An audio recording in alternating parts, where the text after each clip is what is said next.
సార్కి కొన్ని మా జర్నలిస్ట్ మిత్రులు కష్టాలు కూడా చెప్పాలని అనుకుంటా ఉన్నాడు.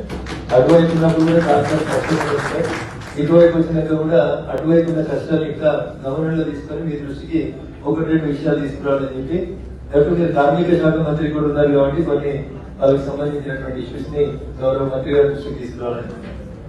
గత ప్రభుత్వం గత ముఖ్యమంత్రి గారు ఒకసారి నాకు గుర్తున్నంత వరకు వరంగల్ పట్టణంలో అనుకుంటారు బాగా వరదలు వస్తే ముఖ్యమంత్రి గారు వరదలలో మునిగిపోయినటువంటి ప్రజల్ని పరామర్శిద్దామని చెప్పి ఒకసారి వరంగల్ పట్టణానికి పోయాం.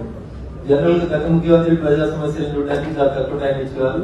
ఎందుకు అదృష్టం వరంగల్ వరదల్లో మునిగిందని ఆ రోజు ముఖ్యమంత్రి గారు వచ్చిండ్రు. ముఖ్యమంత్రి గారు వరదల్లో నడుస్తుంటే మా జర్నలిస్ట్ మిత్రులు కూడా వరదల్లో నడుస్తూ ఉంటారు. జర్నలిస్ట్ మిత్రుల కష్టాలు చూసి అంత అయిపోయినాక మీడియాతో మాట్లాడేటప్పుడు అప్పుడు ముఖ్యమంత్రి గారు చెప్పారు, మీకు అందరికి ఇల్లు ఉన్నాయని నేను అనుకుంటలేను, ఇల్లు లేవు కాబట్టి 2 BHK ఏం సరిపోతుంది, సరిపోదు, ప్రతి జర్నలిస్ట్ కి 3 BHK ఇచ్చేసేయాలని చెప్పేసి. సో వరంగల్ జిల్లా జర్నలిస్ట్ మిత్రులు ఇంకా ఎంత సంతోషపడిందంటే వారి ఆనందానికి అవధులు లేదంత గొప్పగా సంతోషపడింది. చెప్పింది 2 BHK బదులు 3 BHK చెప్పింది. సో దానికే మనమంతా అల్ప సంతోషం కాబట్టి అరే మాకు రేపటి నుంచే 3 BHK వస్తుందని చాలా సంతోషపడ్డారు. నాకు తెలిసి ఆ సంతోషం 5 ఏళ్ళైనా ఇంకా ఆచరణలోకి వచ్చినట్టు కనబడతలేదు. అందుకని గౌరవ జిల్లా ఇన్ఛార్జ్ మంత్రి గారికి నా విజ్ఞప్తి ఏంటంటే మీరు 2 ఇస్తారా, ఇందిరం ఇస్తారా, 3 ఇస్తారా కదా.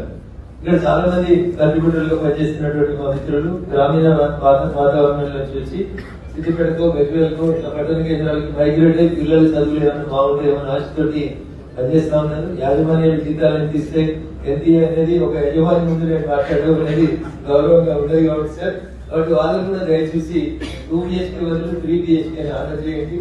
సొంత ప్లాట్ ఎవరైనా ఉంటే వాళ్ళకి ఇందిరా మిల్లు ఇచ్చి 5 లక్షలకి ఇంకో 1 లక్షలు 2 లక్షలు అడిషనల్ గా యాడ్ చేసి వాళ్ళందరూ కూడా ఒక ఇంటి వాళ్ళని చేస్తే బాగుంటుంది అనేది నా విజ్ఞప్తి. జిల్లా కలెక్టర్ గారు చెప్పిన అన్ని మంచి పనులని జనంలోకి తీసుకుపోయేది వాళ్ళే సార్. మన మీ అధ్యక్షతన జరిగిన DDRS మీటింగ్ లో కొంతమంది మన జిల్లాధికారులు చేసిన పొరపాట్లను కూడా మీ దృష్టికి తెచ్చింది వాళ్ళే కాబట్టి అందుకనే వాళ్ళకి మనం 4th స్టేట్ అంటాం సార్. మన మీకు మనకు కనబడదు సార్, వాళ్ళే చూపిస్తారు కాబట్టి వాళ్ళని కొంచెం మంచిగా కాపాడుకుందాం సార్. అవకాశం ఉంటే వాళ్ళకి 3 BHK ఇప్పియండి సార్, లేకపోతే ఐదు ఇళ్ళకి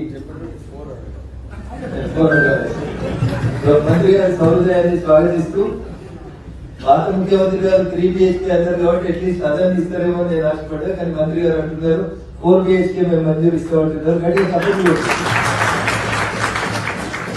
స్కీమ్ లేదు కాబట్టి అట్లీస్ట్ ఆ 5 lakhs బదులు ఇంకొంత జర్నలిస్ట్ మిత్రులకి అప్లికేషన్ కార్డులు ఉన్న మిత్రులకి గౌరవప్రదంగా ఒక ఇల్లు కట్టుకోవడానికి ఆర్థికంగా సాయం చేయాలని ఒకటి విజ్ఞప్తిస్తారు. రెండోది చాలా మంది మిత్రులకి హెల్త్ కార్డ్స్ ఒకటి ఇష్యూ ఉంది సార్. ఏమైనా అవకాశం ఉంటే ప్రభుత్వ పరంగా అనేక రకాలైనటువంటి ఉద్యోగులకి అనేక రకాలైనటువంటి వ్యక్తులకి హెల్త్ కార్డ్స్ ఇస్తా ఉన్నాను సార్.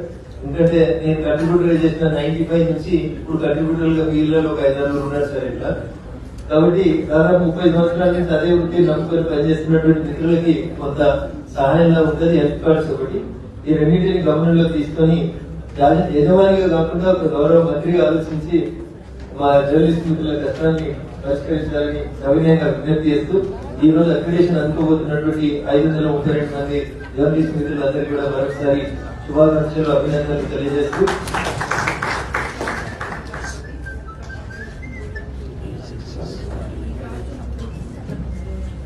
కలెక్టర్ గారు ఏం చెప్తారంటే ఈ రోజు మీరు ఇస్తున్నటువంటి అక్రిడిటేషన్ కార్డు తో పాటు మీరు ఒక దరఖాస్తు పెట్టుకుంటే మీకు అందరికి కూడా హెల్త్ కార్డ్స్ అన్ని కూడా ఇస్తామని చెప్పి గౌరవ కలెక్టర్ గారు చెప్తా ఉన్నారు.